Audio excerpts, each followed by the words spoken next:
बादलों के ऊपर एक घोंसला था। धरती की शोरगुल और इंसानी हलचल से दूर, आसमान के सबसे ऊंचे कोने में, जहां सिर्फ सपने उड़ते हैं, एक अकेला कबूतर रहता था। उसने अपने पंखों से बादलों को छूकर एक नर्म सा घोंसला बनाया था। ये घोंसला हवा में तैरता था जैसे जादू हो। पर वह कबूतर उदास थी। घोंसले में कोई अंडा नहीं था, कोई चूजा नहीं, कोई उम्मीद नहीं। हर सुबह वह सूरज की किरणों में झांकती, हर शाम तारों से बात करती, पर हर रात खाली घोंसले को देख उसकी आंखें भर आतीं। फिर एक दिन कुछ अद्भुत हुआ। ऊपर आसमान में एक तेज आवाज आई। वह एक अंतरिक्ष जहाज था जो धरती की कक्षा से बाहर जा रहा था।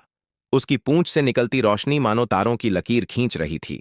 अचानक उस जहाज से एक छोटा सा बॉक्स छूटकर नीचे गिरा और सीधे कबूतर के घोंसले में आ टपका। कबूतर चौंकी। उसने डरते डरते उस बॉक्स को खोला। उसमें 3 अंडे थे, लेकिन ये अंडे सामान्य नहीं थे। इन पर सुनहरी रोशनी की एक हल्की चमक थी और उन पर छोटे छोटे तारे जैसे चिन्ह थे। कबूतर ने उन्हें अपने पंखों में समेट लिया, पर मन में सवाल उठते रहे। ये अंडे कहां से आए? क्या इनका कोई है? क्या कोई आएगा इन्हें लेने? दिन बीतते गए, पर कोई नहीं आया। और फिर एक दिन अंडों में से हलचल होने लगी। 3 चमकीले चूजे निकले। उनके पंख चांदी जैसे चमकते थे और उनकी आंखों में तारों की चमक थी। पर तभी कबूतर को एक और एहसास हुआ। ये चूजे किसी अंतरिक्ष मां की संतान थे और वह मां शायद कभी लौटेगी नहीं। कबूतर फूट फूट कर रो पड़ी। उसने ऊपर देखा और कहा, मैं इन बच्चों की देखभाल करूंगी, जैसे कोई सच्ची मां करती है।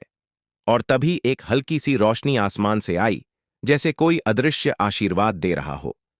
तभी एक आवाज आई, अगर तुम इस कहानी से जुड़े हो, अगर तुम्हारा दिल भी पिघल गया, तो लाइक और सब्सक्राइब जरूर करना, क्योंकि कहानियां तभी जिंदा रहती हैं जब कोई उन्हें सुनता है।